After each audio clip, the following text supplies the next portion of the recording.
코로나19로 큰 타격을 받은 분야 중 하나가 교육인데요.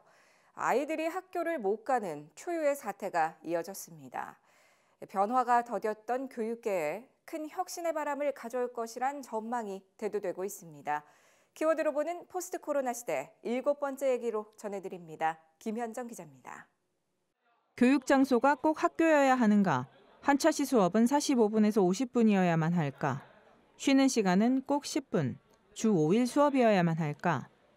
코로나19 사태가 교육계에 가져온 다양한 질문들입니다. 약간의 뭔가 가려져 있던 것들이 실제가 되면서 부모들도 학교를 더 많이 보게 되고 더 확실히 보게 되는 그런 시간들이면서 실망도 있을 거고 감사도 있을 거고 여러 감정들이 이렇게 충분히 왔다 갔다 하는 그런 시간들이어서 교육의 본질이 무엇인가에 대한 고민부터 지금의 교육 방식이 앞으로도 적용 가능할 것인가에 대한 우려들까지 교차하고 있는 시간입니다. 이러한 가운데 최근 열린 기독교 학교교육연구소 웹세미나에서는 이와 관련된 여러 과제들이 던져졌습니다.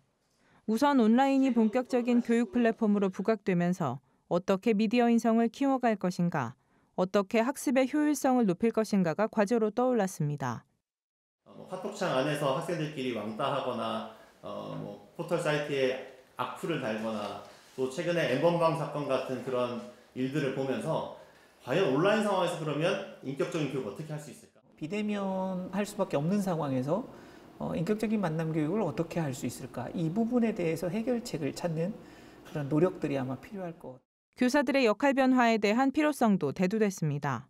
커넥터로서의 교사의 역할이 필요하다고 봐요. 혼자 모든 것을 제공할 수 없기 때문에 한 아이를 위해서 다양한 기관 또 어른 어떤 교육 재료를 전체 그림을 그려서 제공해 줄 수 있는.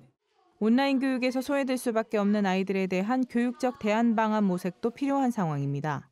미디어를 다루는 것이 조금 덜 능하고 자발적인 학습 의지가 없으면서 자기 통제력이 없는 아이들을 어떻게 도와줄 것인가. 이 주제야말로 교사들이 함께 고민해야 될 중요한 협력적 과제라고. 부모가 교육의 주체라는 말을 실감한 시간으로서 어떻게 부모가 준비돼야 할 것인가도 중요한 과제로 제시됐습니다. 위탁했던 교육을 부모가 지금 다 떠안고 있는 거예요. 학교 교육이나 교육 교육을. 이것에서 부모의 새로운 의식의 각성이 있지 않을. 자녀 교육에 있어서 1차적 주체는 부모라고 얘기했거든요. 근데 그게 추상적인 언어였어요. 근데 지금은 실제적인 언어로 다가온 거예요. 부모가 신앙교육이든 자녀 교육에 있어서 나름대로의 어떤 철학과 그림을 갖고 있어야 되고 어느 정도 그것을 실행할 수 있는 역량을 준비해야만 하는 그런 부모의 과제가 주어진 거죠. 포스트 코로나라는 새로운 시대의 교육을 준비하기 위해 교회와 교사, 부모의 협력과 소통이 더욱 중요해진 때입니다. CGN 투데이 김현정입니다.